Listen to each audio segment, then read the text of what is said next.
just trying to show you like the chaotic nature of what it is like to be alive. Like, I don't understand why any of this is happening at all.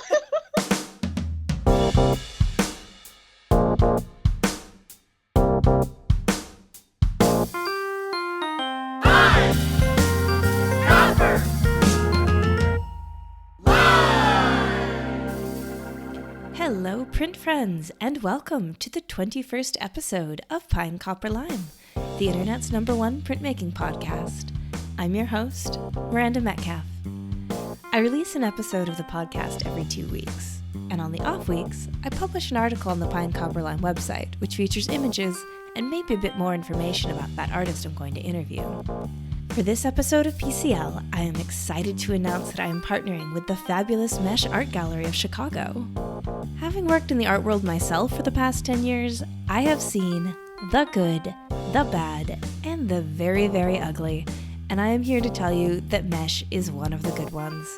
Founders Bernard and Jessica are truly dedicated to creating a space where artists can be supported and collectors can be educated. Mesh represents talented printmakers from around the world, and we are very lucky to have them in our printmaking fam.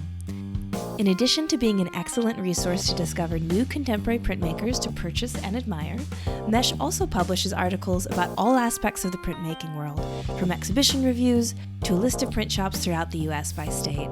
To celebrate this partnership, we are joining forces for a giveaway of a lovely lino cut by the Ukrainian artist Olesia Jurayeva. It's happening now, where all great giveaways happen, on the Pine Copper Lime Instagram. I'll put a link to the giveaway in the show notes, as well as to the Mesh website. I'm telling you, do yourself a favor, take a look at what they got going on. It is an example of printmaking advocacy done right.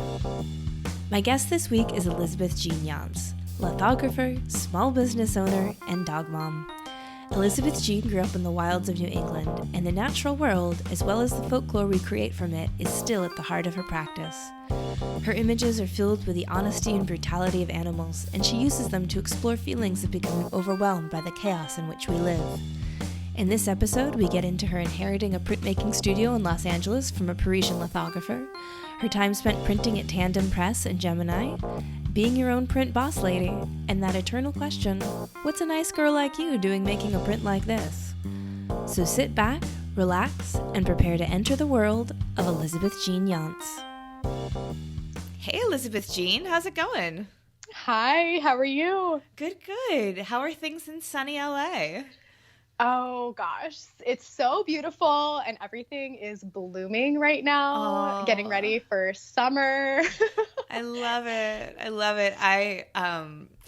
Being in the Southern Hemisphere, everything is kind of closing up shop for winter. And I feel a little bit like Persephone or something, where I'm like, everyone else is like, sun's out, like everything's in bloom, and I'm like, everything's dying. I mean, going to sleep.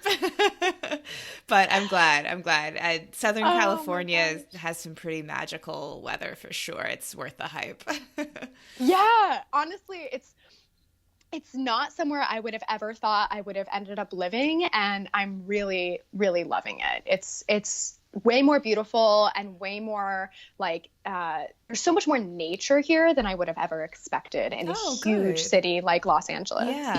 Yeah, which I'm sure we'll get into, but I feel like nature is a big part of you, and it is part of your medicine. So I'm glad that you were able to find some. So for those of you who may be listening and don't know Elizabeth Jean, would you mind giving yourself just a little introduction that is the who you are, where you are, what you do kind of overview? Absolutely. I'm Elizabeth Jean. I was born in Newport, Rhode Island.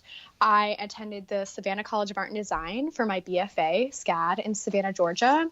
Initially, upon going there, I thought I was going to do more graphic design and maybe minor in illustration.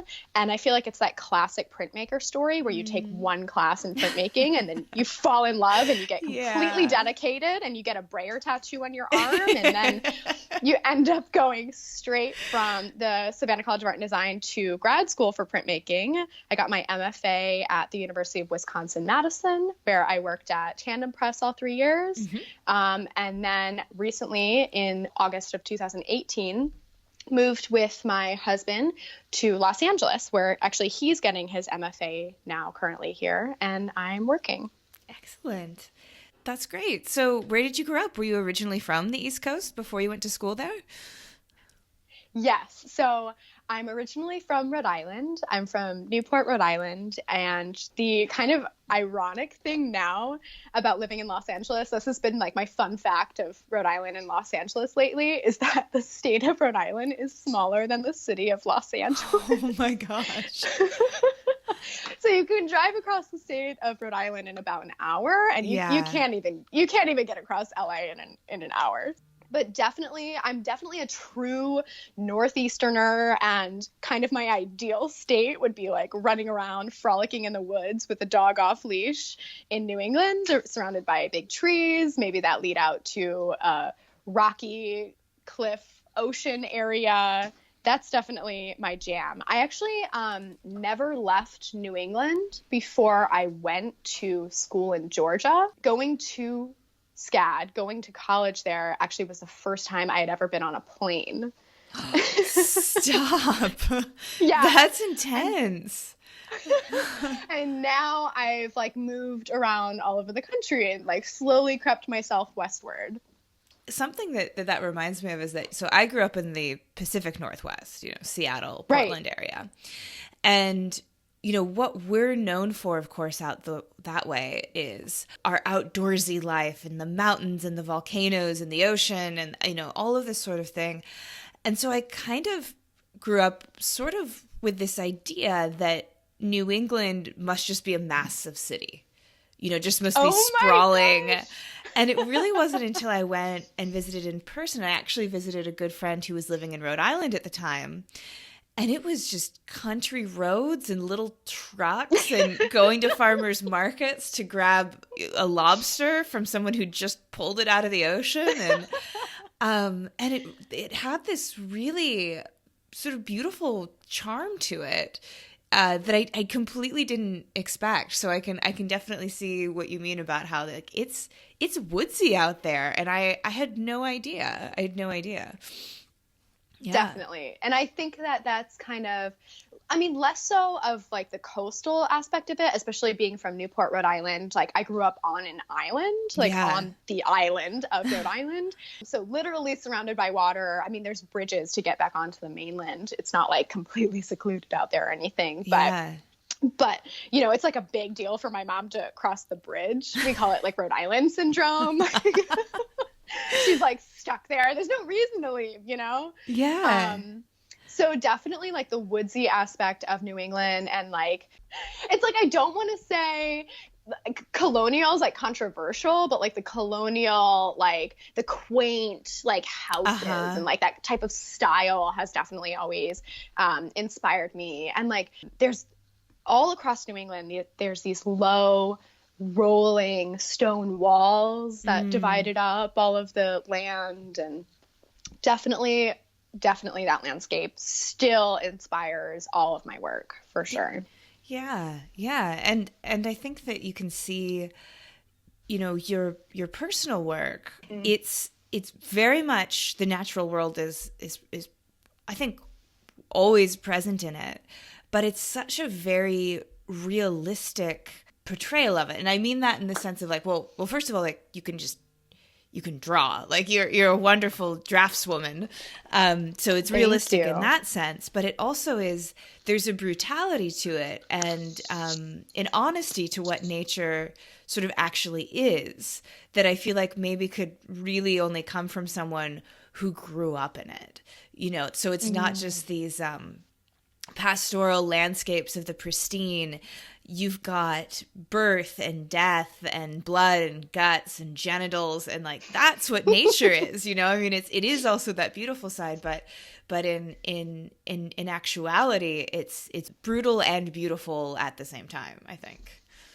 Yes, definitely. I'm glad that you could see all that because those are all of the things that I'm feeling when I'm making the work. And even beyond just thinking about like literally the natural world, I'm also thinking about like my own experiences as a human. And I'm always using these animals as like vessels for the human experience, right? And so by doing that, I'm thinking about the human condition, and I'm thinking about when I was younger, and I feel like, I've always struggled with depression, and I've struggled with like all of the chaos of the world and how it can feel like everything is just burning down, and it's so hard. Money is like all consuming, and love and all these things like it can just make you feel so shattered all at once, right? And there's just so many things that you have to think about on a daily basis, and so much that can fully consume you. And so I am definitely trying to portray all of that in the work and kind of personify these animals as that. Yeah, I think one of the specific words that you use in your artist statement is overwhelmed, which I think seems really accurate for what you're describing, but then also for your images that have this, a lot of them have this sense of sort of chaos to them, or you'll see figures being restrained in some way, while they're going through something. And right. And I think that seems to really reflect what you were just saying about how you respond to the world, is because it does feel that way when we're kind of overwhelmed and bombarded with information and all of these horrible things that are outside of our control that can feel so chaotic. Yeah. Definitely. And then obviously the work is very feminist, but I also think that not only from just that perspective, but I think just from being a woman, and for example, I use a lot of rabbits in my work to embody this, like, rabbits can be seen as these like small, fragile, frail creatures that they're just beautiful and delicate to look at, right? But for example, for my BFA thesis exhibition, I did this fully immersive installation where I had this tunnel of lithographic beetles that were all printed and cut out, and some of them were beeswaxed, and some of them had like gloss medium or matte medium on them, and they were all pinned in this tunnel that got like smaller, so you had to crouch through the tunnel, and the beetles are just like grazing your head because they're kind of like hanging down, and then you get into this space where there's these rabbits that go from these tiny little baby blob rabbits that don't even have their eyes open yet to these large, like, standing ones. And again, they're all lithographically printed, and they were mounted on laser cut plywood.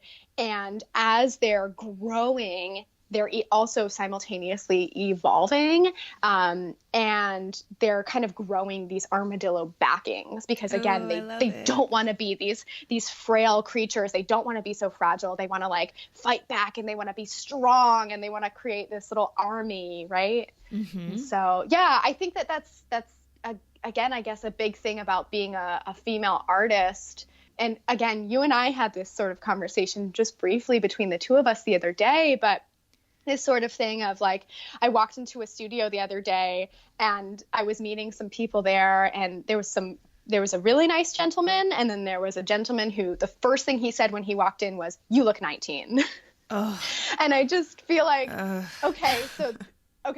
number one, this is a really bad start, and number two, you're just gonna write me off and not trust me now. Yeah, I mean, not even to mention like the assumption and the gall that goes into thinking that you can comment on somebody's appearance first thing, and particularly like a woman's appearance first thing, or any like feminine person's appearance first thing. Like it just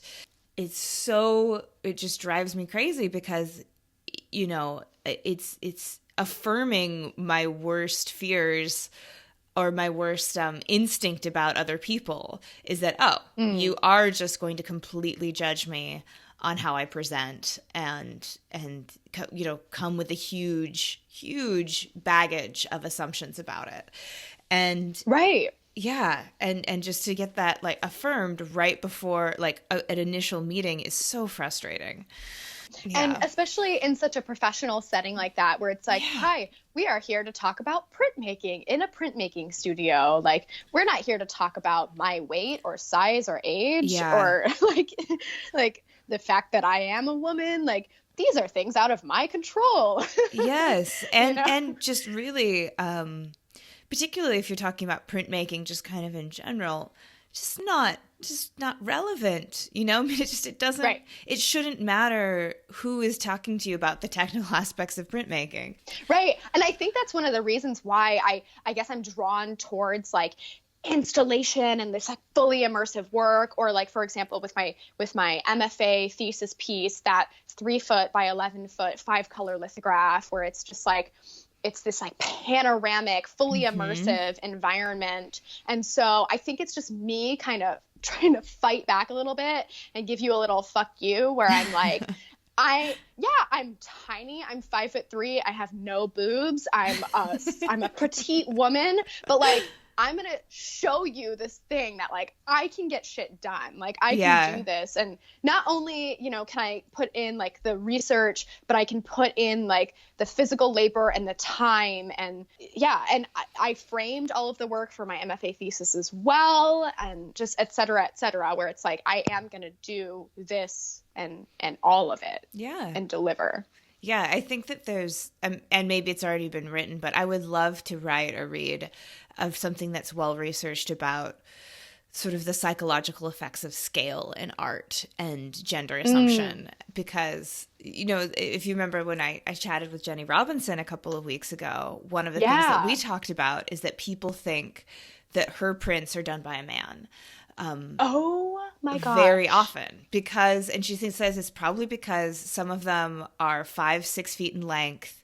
They're of structures, they're of buildings, and so she'll have this experience where she'll be in her studio with her name on the door, Jenny Robinson, and during an open studio, someone will come in and they'll see her standing by the press and they'll go, "Where's the artist?"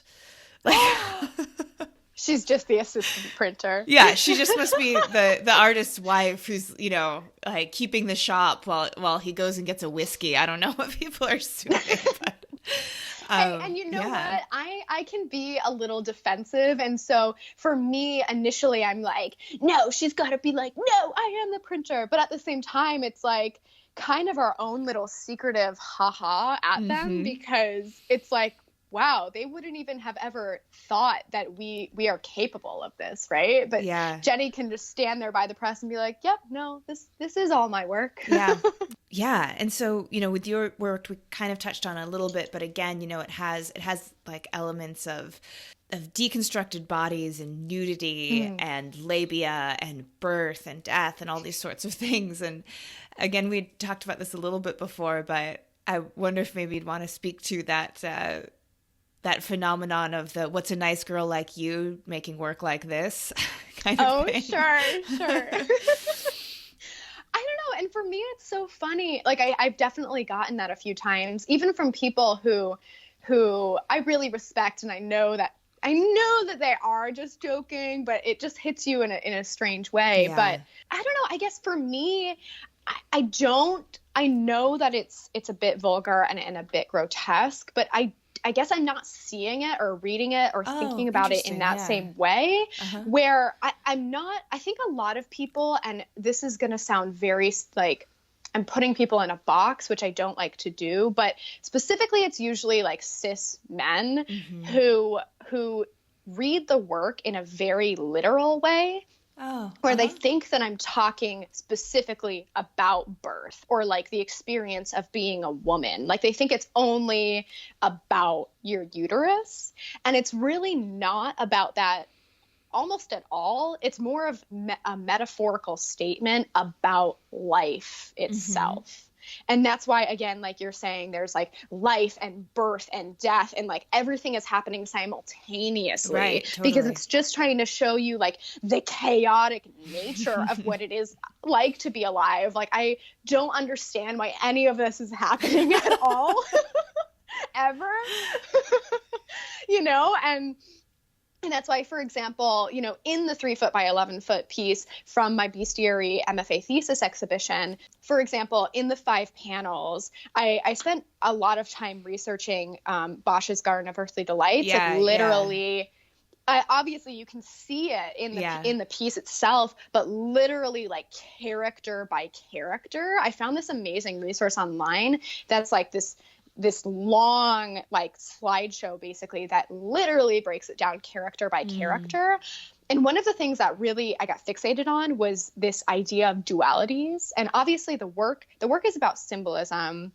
And the reason that I created the Cygnus sapiens, the pregnant bird lady, at all was because I wanted to ask about her specifically. Yeah, but go on. Right. Yeah. Yeah, absolutely. So the Cygnus sapiens, I kind of initially started thinking about her as a way to create my own mythology and folklore, where I feel like for a while I kind of need to make myself like really restrictive rules and regulations to work within. Otherwise, I feel, again, like this idea of life where it's just like anything can happen and like I can create anything. And it's really difficult for me to, and this is again why I have like my fine art practice and mustard beetle, because it's a little difficult for me to like nail down and pinpoint like one style that I want to work in, because that feels like so limiting in a way, I guess. Yeah. Yeah, then but I it's feel something like you're expected to do as an artist. Sure, exactly. Yeah, kind of unfortunately, but yeah, it's like people want to know like what's the Elizabeth Jean aesthetic so I can, categorize it. And yeah, totally. Exactly. And if they want to, support your work, they want to know what's going to come out next so that then they can buy, or a gallery is not going to want to work with you if they have no idea what's going to come out. And so anyway, in researching like mythology and folklore, I'm really drawn to these stories. And for me, it's like a really good jumping off point to be able to then create my own work. But at the same time, one of the things that I found, especially in grad school, is that instead of just like making work depicting these stories, in a sense, just like illustrating them, I started finding it a lot more interesting to utilize the stories as like a framework to then create my own stories. And so then again, the Cygnus sapiens was a way where I actually thought I was going to create all these different characters in this whole massive world where each character would have their own story.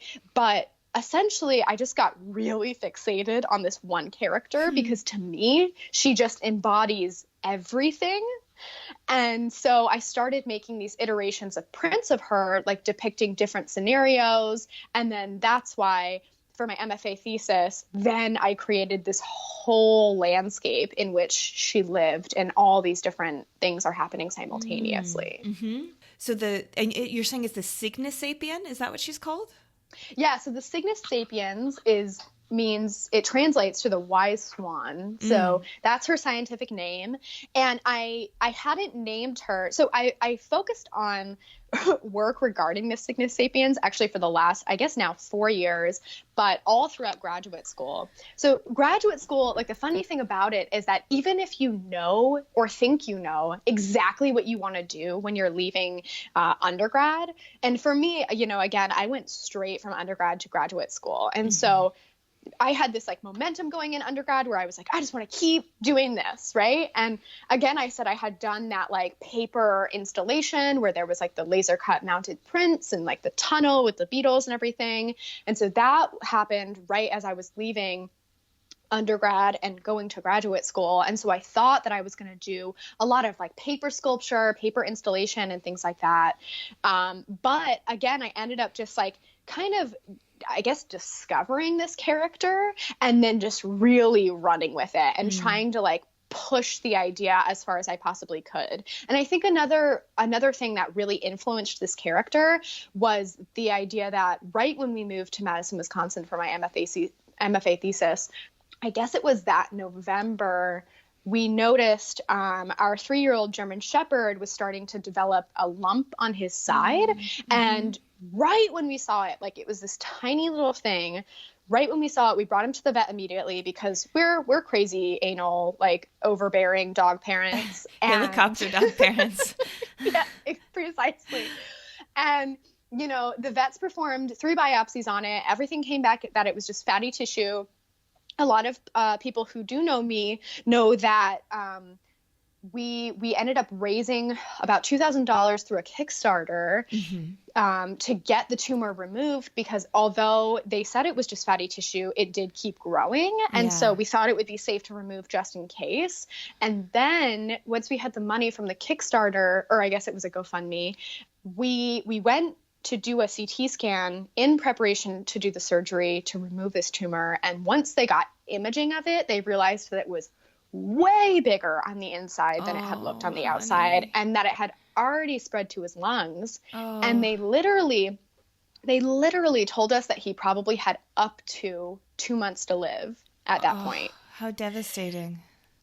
It was, I know. And this dog was the first dog that like I raised myself. Like I got him as a sophomore in undergrad, and I got him before Jonah and I started dating. And so he really was like my baby that I raised as a puppy, and like he didn't know how to do anything when I first got him. And I miss him so, so much. But all this was happening kind of as in this transition of going to grad school, right? And so grad school is already this weird place where, again, I mentioned, you know, even if you think you know what you want to do when you get to graduate school, and this is, you know, whether you're going from undergrad straight or you're taking time off, you get there and it's kind of this idea of like, do I need to reinvent the wheel completely? You know, is the work that I was making prior to grad school still valid? Can I just keep working on this series? Or like now I'm in this new place and I'm surrounded by these new people who are seeing my work for the first time, and I'm in this new environment and different things are influencing me. And so it feels weird to, you know, you want to progress, obviously, naturally, because now you're jumping into this whole new thing. And so you want to start making new work, but it's difficult to do it. And so I think I was thinking a lot about motherhood and my fears just of life and death itself, and how I just feel like I'd be one of those people who gets pregnant and like dies in childbirth or something, even though it's the 21st century, like crazy thing. I'm just a hypochondriac, but well, and America does have the highest mother mortality rate than any developed nation. So isn't it amazing? Yeah. Isn't it amazing? Like I mean, and I'm not going to go down this huge rabbit hole, but just the idea that people just do not care about reproductive rights in this country. And it makes no sense, because then they're not going to help out on the opposite end of it. They don't care once these children are born. They're just they're gonna suffer in these lives, because then there is no infrastructure. So it's just cons on cons on cons. It just nothing makes any sense. But yeah, I think that's where the idea of this Cygnus sapiens started to come from. What started to spark from was this idea of motherhood. But even though it sparked from that, it grew into this whole other thing where, to me, she really embodies, like, she's this quote unquote fragile, feathered, female, fertile being. And despite everything that's working against her, she's persevering. Yeah. And not only is she persevering, but she's like thriving. And so these are reasons why, again, I always refer back to like the 3-foot by 11-foot panoramic pentaptych print that I did for my MFA thesis. But that's why, and I'm looking at that piece right now while I'm talking about it to reference it. But the scale in that piece, like the fox and the boar and these other like beastly creatures that are walking around her, are so much larger than her. And so it's, again, this idea where you wouldn't think that she would be able to survive or thrive in that type of environment, but she's basically a badass lady, so she can do whatever the hell she wants. So the center of that piece, you know, has a fountain in it, or sort of like a little pond, like the center panel. Is that correct? Mm-hmm. Yeah. Which is that, there's something like that in the Garden of Earthly Delights. Is that correct? Absolutely. Yeah. So there's a procession going around in a circle. So I definitely wanted to mirror something circular and cyclical. And what is in the center of the fountain in your piece? Because all of your bird women are kind of turned and facing it, and in kind of a worshipful position, it looks like, almost. Mm-mm. Absolutely. So right in the center, it's like earth, water, fire. And so there's this small ball of fire sitting right on top of this tiny pond that all these cockroaches are standing around holding hands at. And it's like a birthing ceremony or birthing ritual. And so all the Cygnus sapiens, different colors. It's an inclusive Cygnus sapiens group. They're lying there all with their feet up, and they're all giving birth together. Yeah. So something that I always love to talk about with this piece in particular and this exhibition with my MFA thesis that sometimes people don't necessarily see is the idea that this 3 foot by 11 foot piece, this panel, like panoramic piece, it's full color, it's all encompassing, it's larger than life, right? And so it sucks you in. But what was also included in this exhibition was 18 other small black and white lithographs. And so what these do is they allow you to kind of like get overwhelmed in the chaos and the Cygnus sapiens' whole life and whole world and all of these different symbols and all these things that are happening all at once.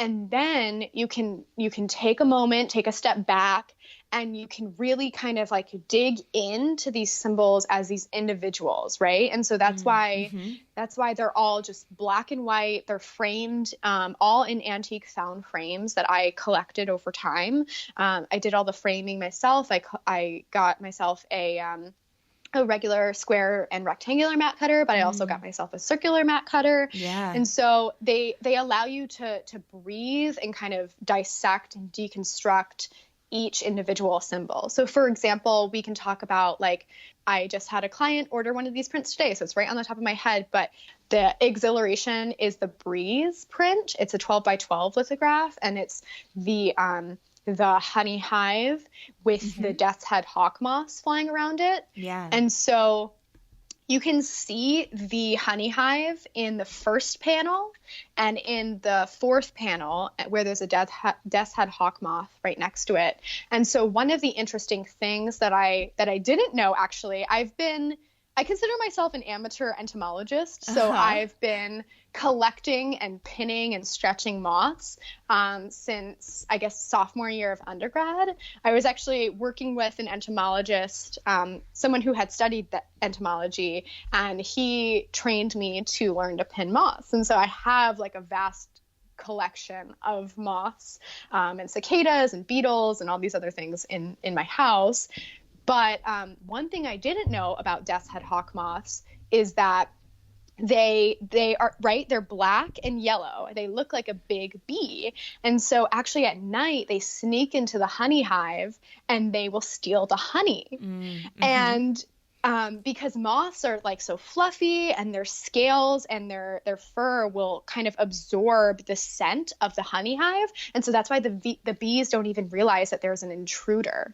And so even in like the first panel of this panoramic piece, because obviously just like the Garden of Earthly Delights, it goes from like a light kind of heavenly scape on the left to like a darker, deeper, more hellish scape on the right.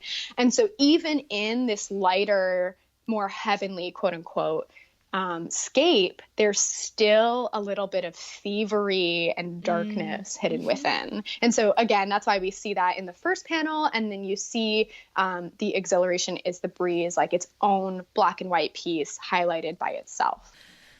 Speaking of entomology, you, as well as a practicing artist with your own, dynamic craft, you also are a small business owner, and you've got kind of another side to what you do, which is Mustard Beetle. Would you talk about that? Yeah, because you've recently just transitioned to being a full-time boss lady. What a perfect segue. Yeah.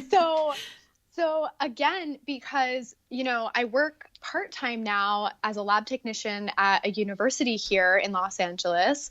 But the amazing thing about that is that, yeah, it's part-time, but it's also only during the school year. And so now, as of the summer, I am completely self-employed.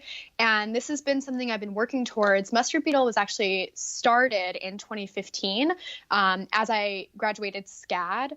That summer, in between SCAD and UW, I actually did my first 2 craft fairs, and my husband ended up with me. I feel bad now because I was home for the summer in Rhode Island at my parents' house, and my mom loves sewing, and I turned her living room into a little printmaking studio, and I was printing these relief prints and these screen prints, and my mom was helping me like sew these little banners, and my husband was helping me, and we were just like all kind of getting stuff prepared. And so that summer though really jump started everything, because we made stock that now we even still have 4 years later, and like so many craft fairs later, we just, because when you start something like that, it's hard to really make that leap if you don't have time to like focus on actually getting enough stock to go to a fair. Yeah.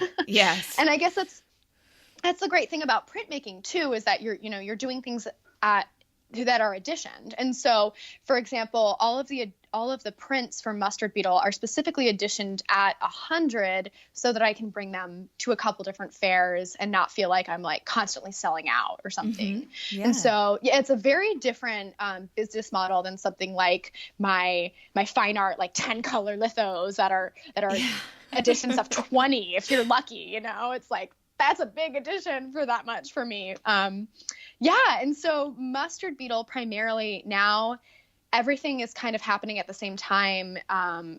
Life has completely changed in the last 2 months since I left my full-time job, and am now really, really focusing on this. So I'm marketing Mustard Beetle Handmade as Mustard Beetle Handmade Textile Press and Goods. And so in the press aspect of it specifically, we obviously design and print our own work. And so typically that's like screen print, letterpress, relief, and G.E.L.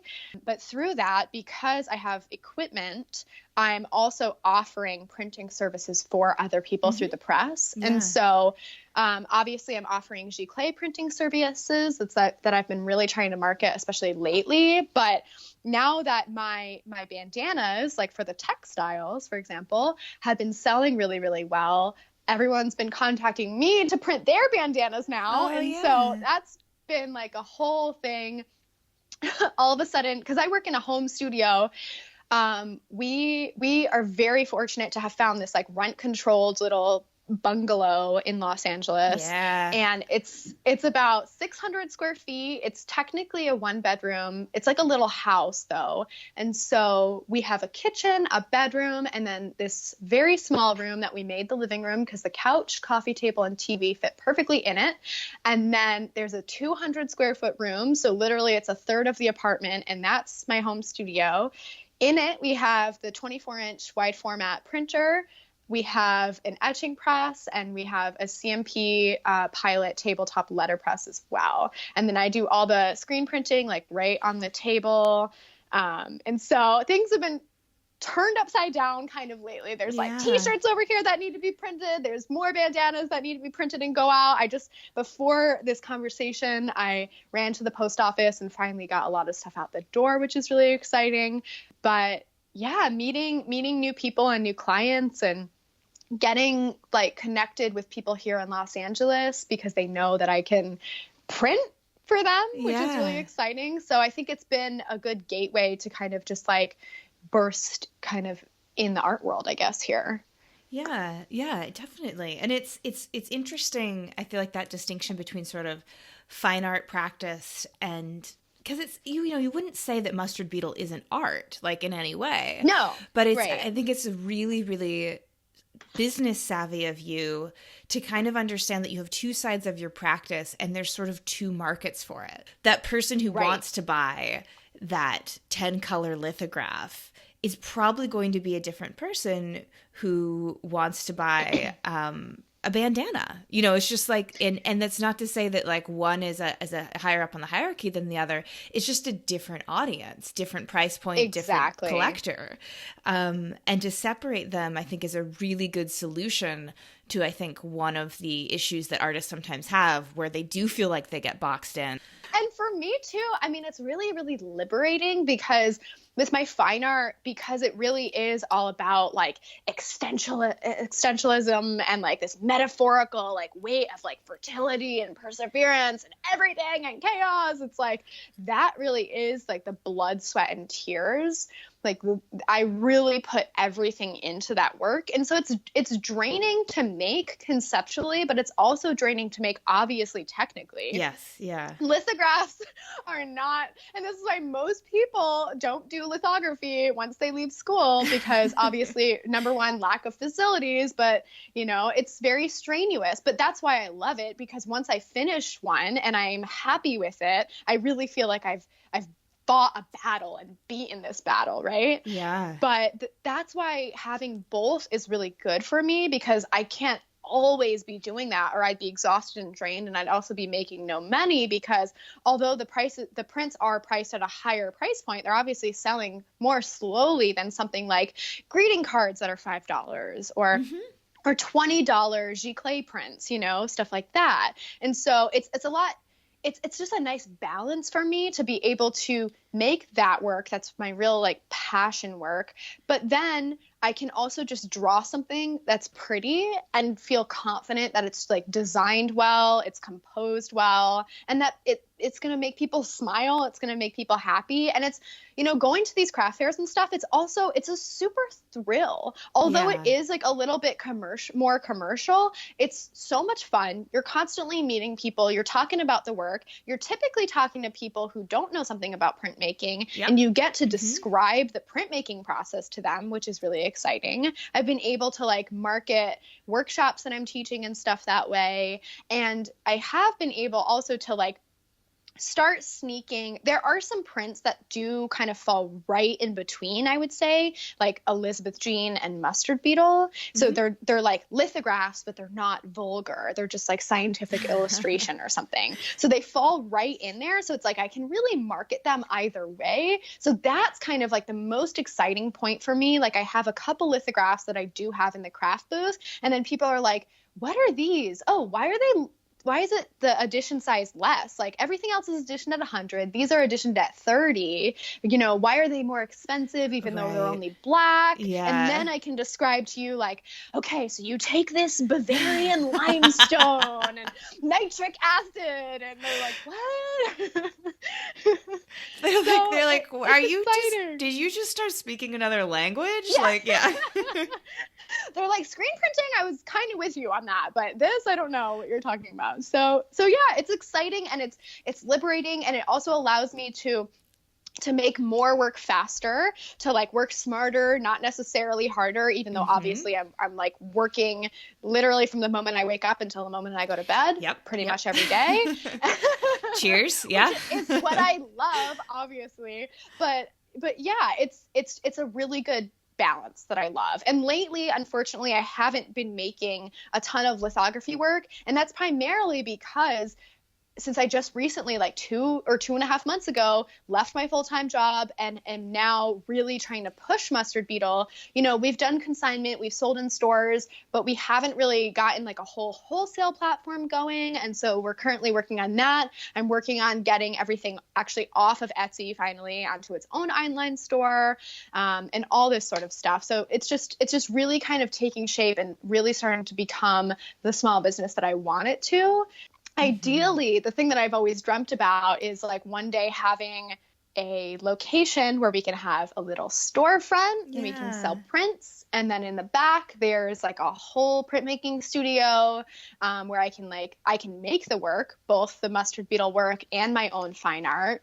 Because by then, you know, obviously it would be sustaining it. I would have the facilities, but we can also like teach workshops in the space. People can pay to come use the space, like a community print shop facility. And so there's a lot of different like angles, again, to come at this like side hustle from, because I like the idea of being able to like mash all this stuff together, since like I really cannot stand the idea of working in like a 9 to 5 or an 8 to 5 type situation. And so it's easier for me to be like, okay, I sold like this here, I'm doing like this custom illustration work or this custom printing, and just like making it all come together. Yeah. And so what was that decision like for you? You were working at Gemini most recently, so it's not even like you were totally outside of the print world. You know, you weren't just doing, it's not like you were doing something that was totally unrelated, but you, at one point you must have been like, okay, I just want to do Elizabeth Jean. Like I feel like I'm in the place where I can do that and where I want to do that. And I'd love to hear about kind of what that journey was like, because I think it's something that a lot of people want to make, but do have a lot of anxiety about. Right. And it was hard. Like I always knew that this kind of would be the case. The ideal goal in life for me would be to have Mustard Beetle financially be able to sustain myself and my husband, and then I can like make my fine art. And especially if we're starting to do more wholesale and stuff like that, I don't want this to sound like wrong or like I'm trying to work less hard, because it's always really hard in everything that you do. And especially as you continue to grow, there's like new challenges that you'll face. But if we start to do like more wholesale and things like that, it does start to become, in a sense, like more passive income, quote unquote. You're still designing and you're still printing and everything, but the money is coming in from all these, again, like these different sources, these different avenues. And so then you can start to open up to be able to focus maybe a little bit more on my lithography work and hopefully get that into more galleries. And so, I was working, while I was at the University of Wisconsin-Madison for 3 years for the MFA program, I was assisting master printing at Tandem Press, which was my favorite job of all time that I work. And if anyone out there is considering going to graduate school, and if you like the idea of working with big name artists, Tandem is just so amazing. For me in particular, Judy Pfaff was like my favorite artist, especially, throughout undergrad. And I was thinking about, collaging all these different things together and like this botanical work. And so Judy Pfaff was like it for me. And Tandem Press prints like all of Judy Pfaff's print work. They frame it in-house. The facilities themselves are absolutely gorgeous. There's multiple presses. It's like this old train station. So there's like the railroad right there. There's exposed brick on one wall. There's like high ceilings. I think it's actually the largest press in the country. It's like 18 feet long, which is incredible. Why we can print Judy's massive work on it. For me, that was an amazing kind of jumping off point where not only was I getting to work directly with these wonderful artists, but I'm putting things in my tool belt, because Tandem is, I would say that they're like probably the third largest printmaking studio in the country. I guess it would be like Gemini, Crown Point, Tandem, and then Tamarind would be right there as well. But then they're also a school, so they have a whole other thing. But, I think the nice thing about something like that is that I guess it was very intimate, where the artists are actually coming there and they're like in the space. Judy Pfaff would always be like running around with like ink like trailing behind, like all over the whole studio on the floor, be like a chaotic, lovely, amazing mess, right? Yeah. Such a fun environment to work in. And so I thought that I wanted, because I had such a great time working there, I thought, I want to keep master printing. I want to keep working for artists. And so even before I moved to Los Angeles, I was basically lined up to take a lithography position at Gemini G.E.L. And I was really excited because I thought that for me, it made a lot of sense, right? But when I got here, I think it just felt a bit different, where Gemini is really large. And so the artists aren't there as much, actually like getting dirty and in it. And, I think that there have been different times, in their heyday, I guess, where maybe that was more and less true. And it also depends on the artist. And so basically I just realized that I didn't really want to master print full time, at least, like 40 hours a week, 8 to 5, especially master printing, specifically lithographs, because all day you're sponging or all day you're on roller. And it's just really, really literally backbreaking. Right, Actually, yeah. Jim Reed, who was the lithography master printer at Gemini for decades, had both of his wrists replaced. Oh my gosh. From master printing for that I don't think I've ever even heard of a wrist replacement before. Like, it's not even a thing I knew existed. It is for lithographers, so just beware, right? So anyway, I mean, it was very exciting working there, because we are working with these huge big name artists, and they do come in the studio, and you're working with them and everything. But at the same time, I was feeling so drained printing lithographs every single day. And it was this double-edged sword of, like, I love lithography, and because I work here, I have access to the facilities. And so I can just, like, work on a stone. I can just expose these plates and, like, stay after hours. But then because you're printing lithographs all day, you really don't want to stay and print lithographs at night after you've been there for 9 hours. And the thing is that I am a really hard worker, and I love lithography more than anything. And so I would stay, but it was so draining that, again, with the small business thing as well, it's that double-edged sword of, like, you don't have time to put into it. So then these things aren't happening with it that you want to happen with it. And so it's not growing in the way that you want it to. So it's not self-sustaining, right? And so I knew that if I just, like, made this leap and, like, geared myself up to just be like, okay, like, I wasn't financially stable at all. I had, like, no savings at all, because I just moved here in August to Los Angeles. Yeah. And right when I moved here, I bought this 24-inch wide format printer. I bought a letterpress. We built all this studio equipment. Like, we're not financially stable at all. We've just been, like, making ends meet and, like, chucking along. But I knew that if I just made the jump, that I would make it work. And I knew that if I didn't make the jump, that I was going to regret it. And so I did it at this time where Gemini currently is working on these Tacita Dean prints that are these large. So Tacita Dean, I guess 2 years ago, did this series with Gemini that is called LA Exuberance. And it's like these blue skies. They're these 30 by 30 inch square prints that are primarily like these blue blend rolls, right? They look like a sky, this, like, blend roll that goes from, like, a darker to a lighter blue.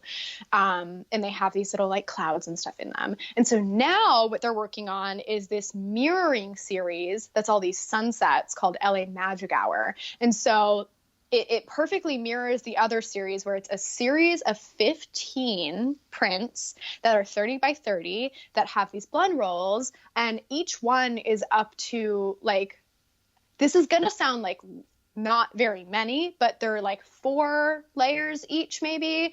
But because each layer has this really intense blend roll, and because they're 30 by 30, you have to use a roller that is like a diameter of like 16 inches or 18 inches or something by like 3.5 feet. And so you need 2 people on roller to use it, because it weighs like 60 pounds.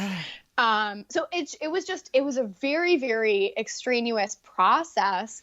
And it was really good for me. I'm really excited that I got to print that way. But again, I knew that I wasn't going to be able to, like, build up my small business. I knew that I wasn't going to be able to work on my fine art in the way that I want to. And it was starting to wear me down, where I wasn't feeling, like, passionate and excited to make my own stuff, right? Because I'm, like, printing all day. Which is huge, so, Exactly. And I know that all artists kind of struggle with that. And so, anyway, that's why I just decided, okay, now's the time, because if I hadn't left right then, the thing is that those prints are all actually, they just had a meeting this week where all the prints just got RTP'd, and now they're going to go into editioning. And so if I hadn't left then I would have had started editioning these prints, and then it would have just been a really bad time to leave, and I wouldn't have left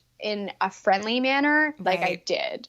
Right. And so I thought, for everyone involved, it would be better if I get out sooner rather than later, because I don't want to overcommit myself to all this stuff when I know in my heart that I don't want to print this series of 15 blend rolls that's going to take about 2 years to edition.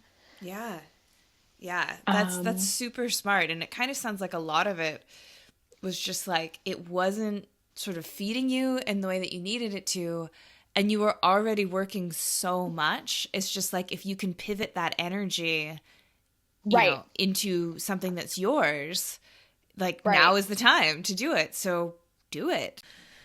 And speaking of the horizon, so you've got Mustard Beetle, you've got your own fine art practice, and you've got something sort of new and exciting on the horizon with this litho shop. And I'm hoping you could tell the story of how that even came about, because it's pretty incredible.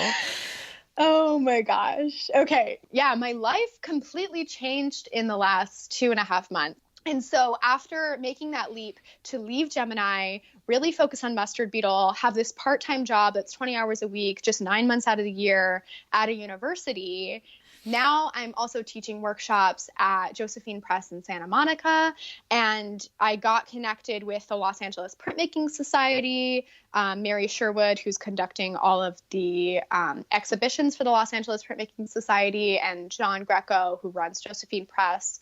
I believe it was Mary Sherwood who put my name in the hat for this artist who runs a printmaking studio here in Van Nuys in the Valley. His name is Pascal Gerdon, and he is a 71-year-old French printmaker. He was traditionally trained in Paris in the days of Chagall and all of these incredible people. He has all these stories.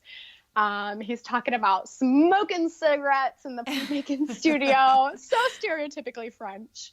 So I think it was Mary Sherwood who relayed my name to him, but he emailed me a couple months ago now, and he said, "Hey, I have litho facilities. Would you like to come print lithographs? I hear you print lithographs." And so, because I work part-time during the school year and I don't have a job 3 months for the summer, I responded to him like, "Hey, when my job ends, I'd love to come work maybe part-time or something, June, July, and August. Would that sound good to come print lithos?" And so we arranged a date to meet. I went to his studio. I literally thought that I was going there to interview for a part-time summer job, right? And what happened was he ends up taking me into the studio. He's showing me everything. He's showing me all of this beautiful, luscious intaglio work that he's done over the years, over the decades. He does this amazing, incredibly technical photogravure work, engraving, etching, and then he has this whole litho setup, but he really doesn't use litho. He kind of acquired the equipment and now it's there.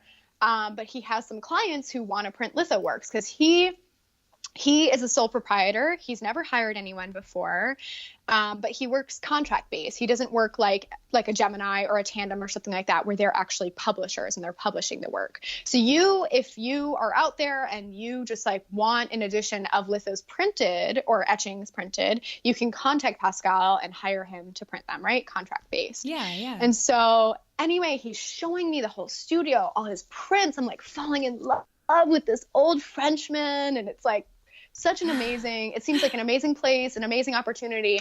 Then he brings me into his office and he sits me down and he says, "I want to tell you why you're really here."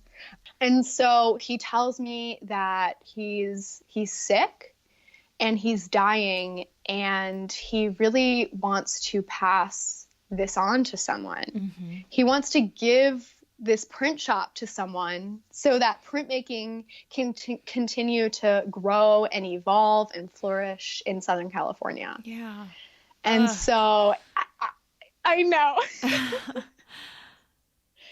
Chills, right? It's like I couldn't stop crying for like a week after, because it was this huge roller coaster of emotion. Here I am, like falling in love with him, and he's like telling me, just like all of this amazing printmaking technical stuff, and I'm like, okay, this man, I'm gonna get to work with him and like learn all of his technical secrets. So it's like I'm crying tears of joy because of this opportunity, but I'm also crying tears of sadness because of the circumstances where he has this autoimmune disease and it's killing him slowly. And the amazing thing is that because he's European and he's French, he just looks at life and death through this really beautiful lens where he says stuff like, you're dying the moment you're born. Yeah. And the great thing is that I know, I think that, especially for me and my work, I feel like I couldn't, I feel like it's just really serendipitous, and I couldn't have met the more perfect person for me to be interacting with now, or like sharing this printmaking studio with. And on his end as well, he keeps telling me that like I'm the one. And there's a couple other people in the hat for potentially this opportunity, where now the next step that's going to happen is actually he's taking his sole proprietorship, making it an LLC, and adding me on as a partner. On that note, where can people find you if they want to just watch this incredible journey that you're going on and watch things build and grow? My Instagram for my personal stuff is just Elizabeth Jean Younce. So Elizabeth, normal spelling. Jean, like the pants, or like Pascal calls me Jean. I'm like a French. I'm a French man now. And then Younce looks like Yonsei, or bounce with a Y. So Elizabeth Jean Younce. My Instagram, my website is also just www.elizabethjeanyounce.com. Mustard Beetle, same kind of thing. It's just Mustard Beetle is the Instagram, and the website is www.mustardbeetle.com.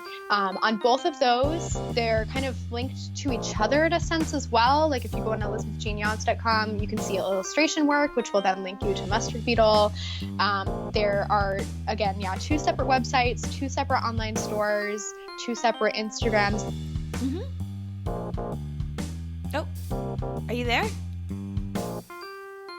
Hello? Well, that's our show for this week. Join me again in 2 weeks' time when my guest will be Gregory Santos, founder of Mixgrid, a stone lithography print trade that's all done by mail. Gregory ships stones throughout the United States, inviting printmakers to do a drawing on them. He prints them at his studio in Denver, and then the artists exchange the prints. So, join me then when we talk about building a lithography community remotely, and wait a minute. Is that right? Dude is shipping lithography stones through the mail?